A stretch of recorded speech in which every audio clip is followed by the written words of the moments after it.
Welcome, everybody. Today, we are going to talk about relationship building. And it really is such an important cornerstone of our business. Yeah, and we are in a people business. More than anything, this is all about relationships. Even if you're not like a relationship person, I know that there's a certain number of us that are more focused on maybe the numbers or getting the farm or whatever. But even if that's the case, you still need to know how to and have best practices around creating and maintaining relationships. And that's what this class is about today.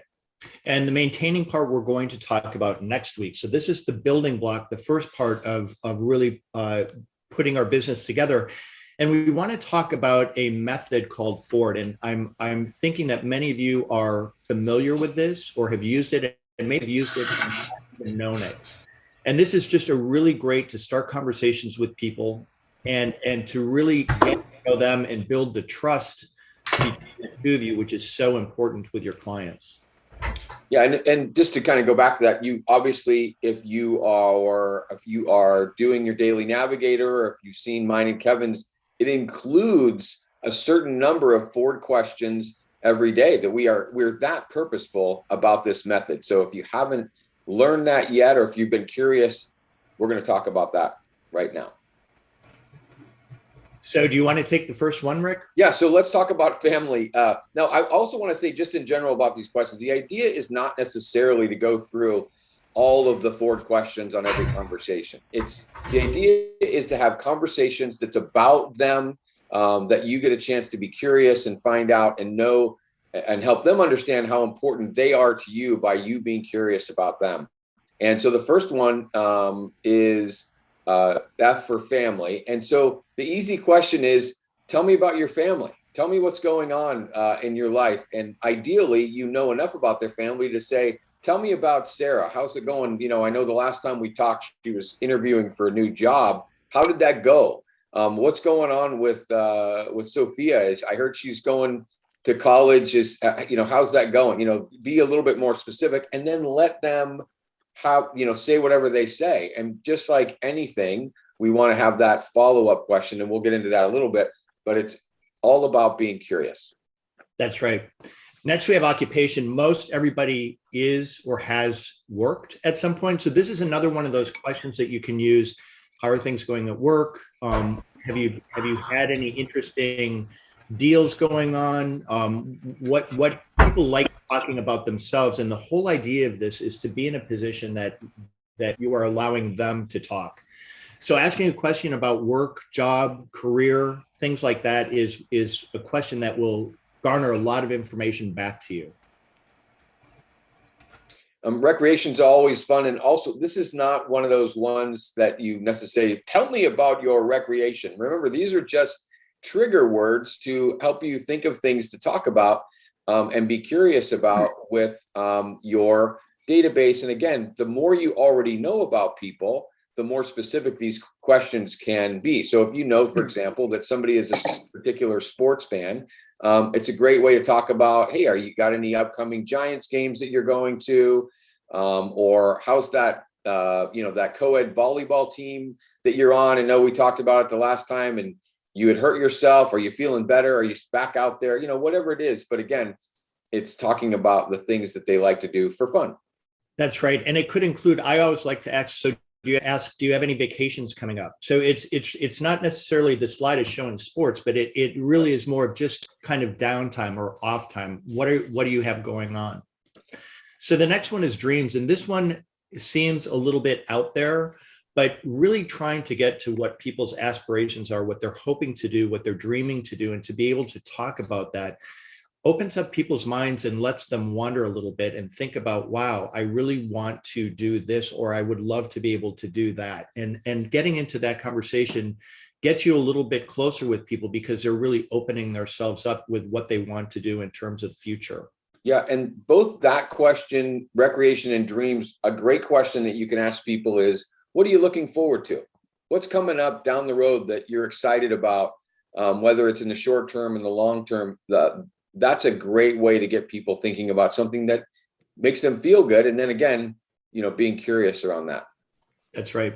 So it's this simple. And as Rick mentioned, in a conversation, you do not have to go, okay, let me ask you a question about your family, then let's go to occupation. It really is just taking one of these that fits in the moment that allows you to start and continue a conversation with somebody. And what we're really talking about is time of possession. We've talked about this before. It's a Ninja book as well. It's so easy for us as realtors to be kind of all about us and talking about us and talk about me and me. And we want to be purposeful about specifically not doing that and making it about them and what's going on with them, being curious with them. That's right. This is one of my favorite things. And I try to use this when I'm talking with people. Your next question is embedded in their last answer.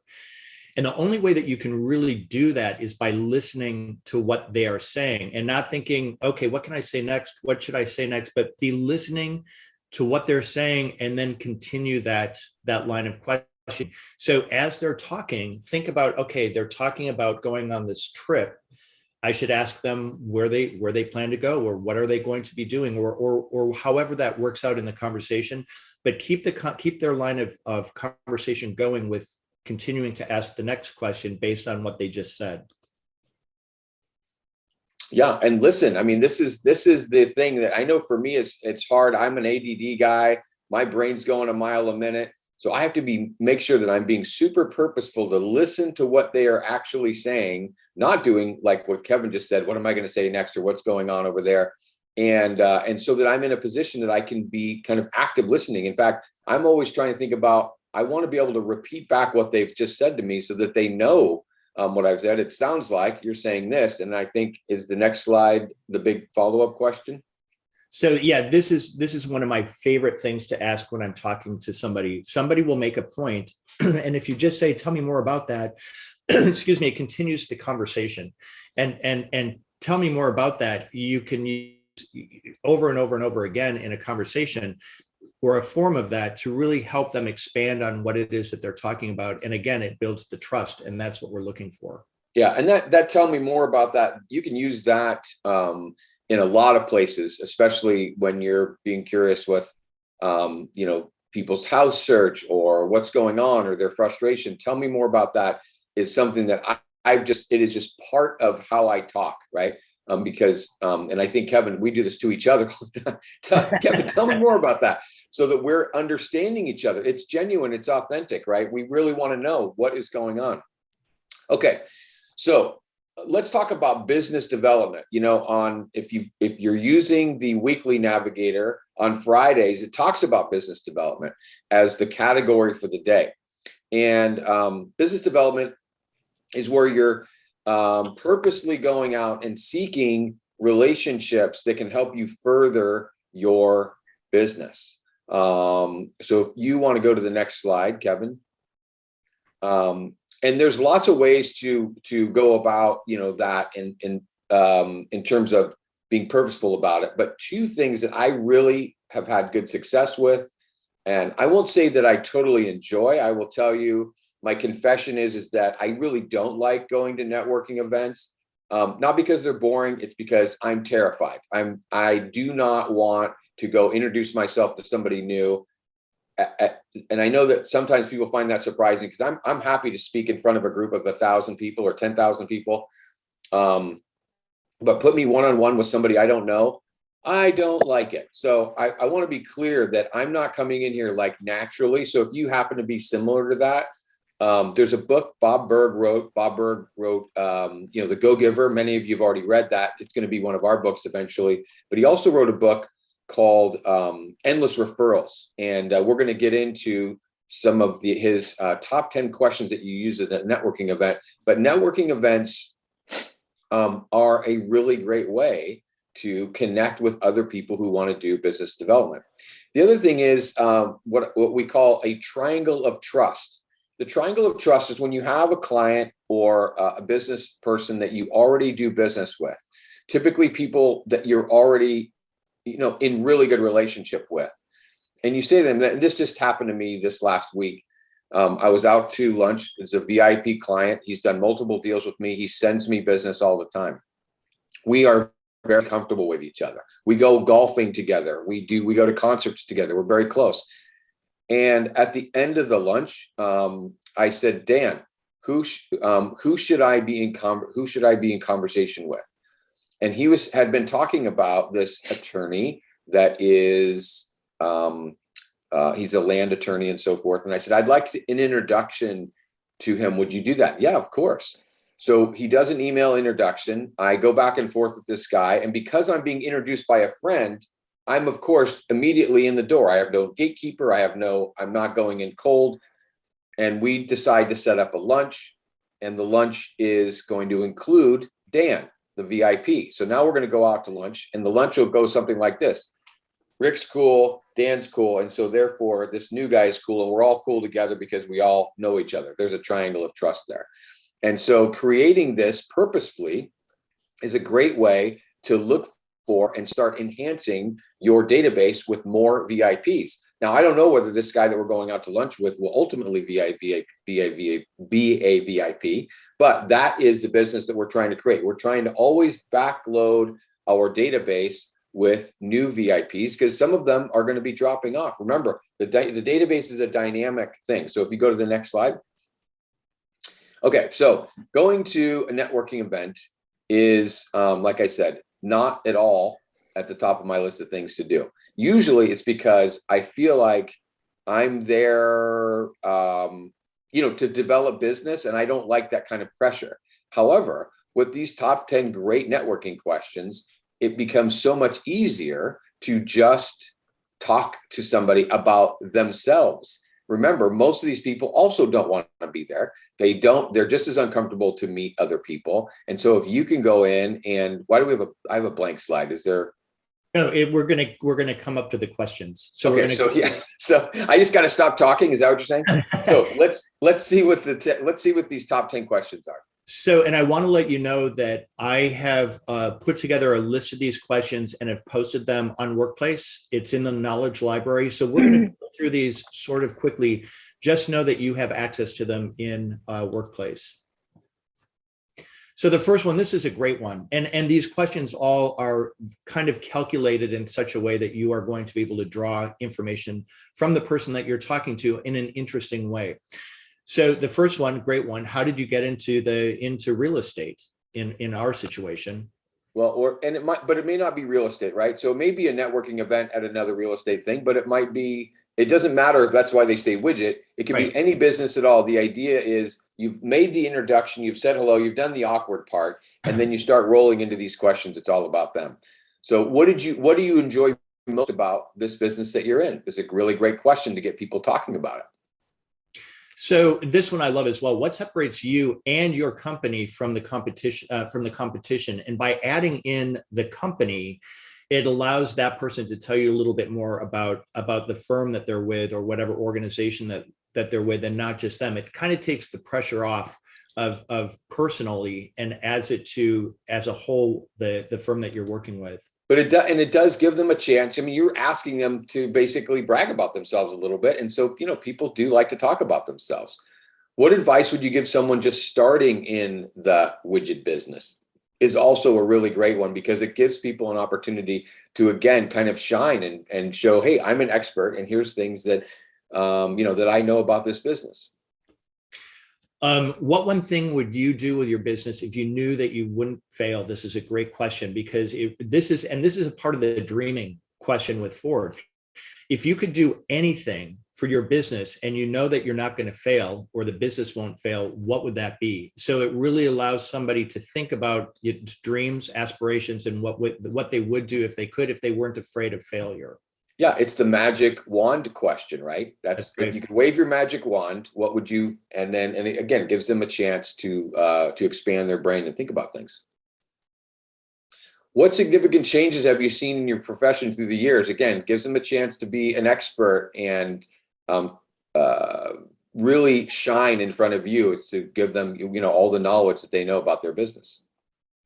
What do you see as the coming trends in your industry? This is, again, looking forward, and it gives them a chance to kind of show what they know because they're saying, well, I see this coming, or I'm hoping for that. So it allows them to show their expertise in what they do.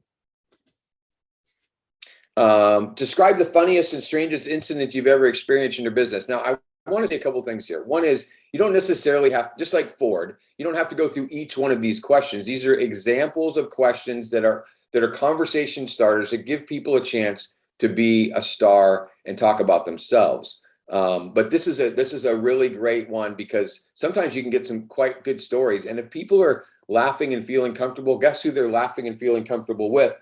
It's you, and that has a nice association with them. What have you found to be the most effective for promoting your business, or what ways have you found to be effective for promoting your business? This is a great way to see what they are doing. And again, it allows them to talk about themselves and what they are doing to be effective in their business.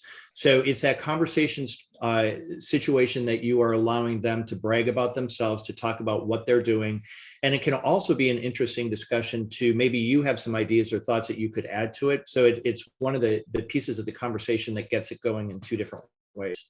Yeah, and on that line, and in a natural conversation, of course, most people, unless you're dealing with a narcissist, are going to be asking you questions as well. And of course, it's all well and good. You don't want to be like, this isn't about me, it's about you. But at the same time, we do want to be kind of continually directing it back towards them. This is not the right time to be pitching yourself. And there's a reason for that, but this is the time to really highlight them and shine. What one sentence would you like people to use in describing the way you do business? Again, similar, this is the same theme, similar idea. It's just different ways to get people to talk about themselves. So okay. Go ahead. No, this is the key question. This I think is really a great question, and it really does set you apart in asking questions from others. How can I know if someone that I'm speaking with is a good prospect for you? So what you are doing right now is you're saying, how can I help you? And it puts it into that direction. And what it's showing is that you want to actively help them be successful. And in turn, you're creating that trust. It will come back to you as well. Yeah, it's the giver's gain idea. It doesn't mean that you're expecting that, or that you're going to say to them, hey, Bob, I did that thing. Now, what about me? Huh?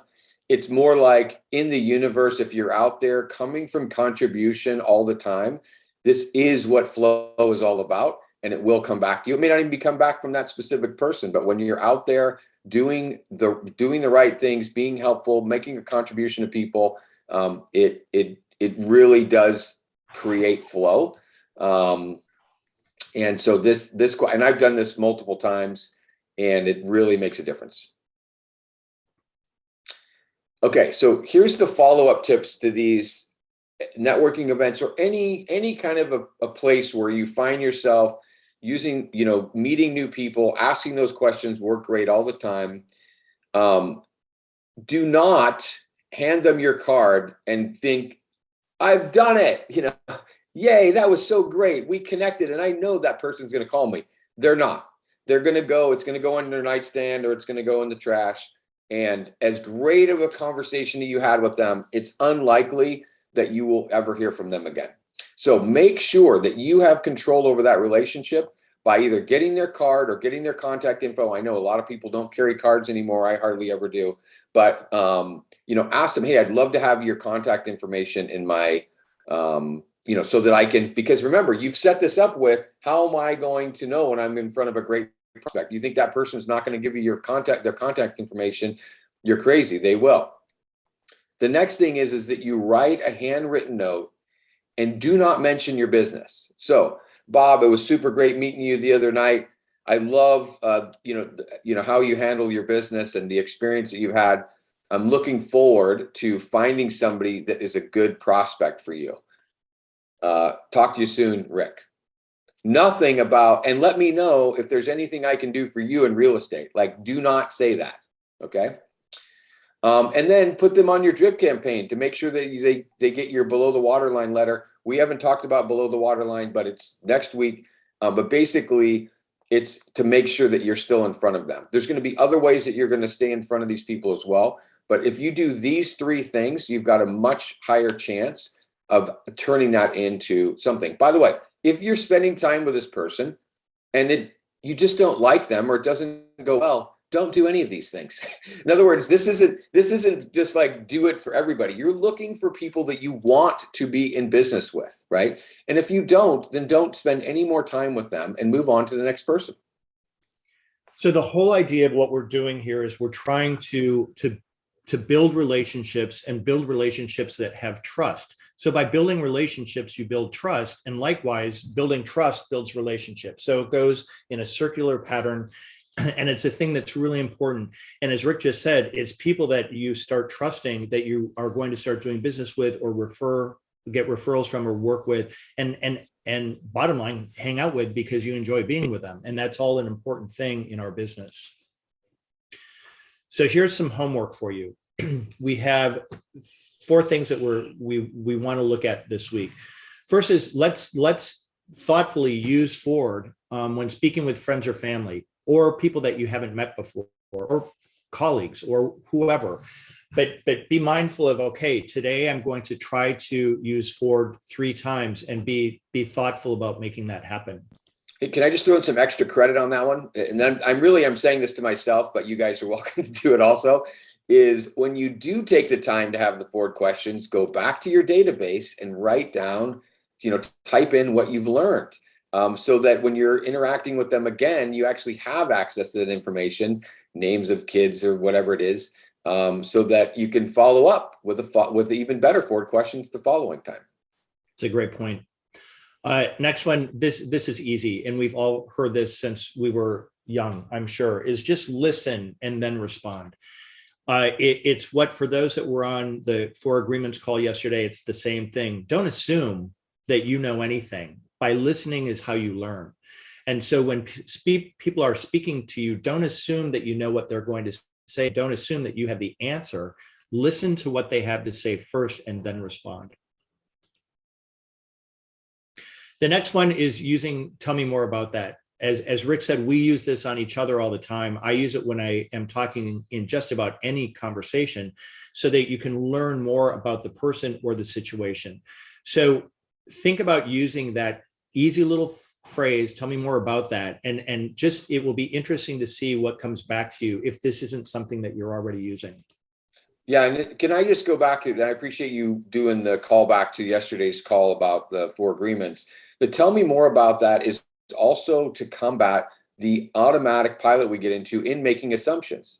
Somebody says something and we assume that we know what that means. So for example, if somebody's wanting to buy a house and they go, tell me about what you're looking for. I want a big lot, right?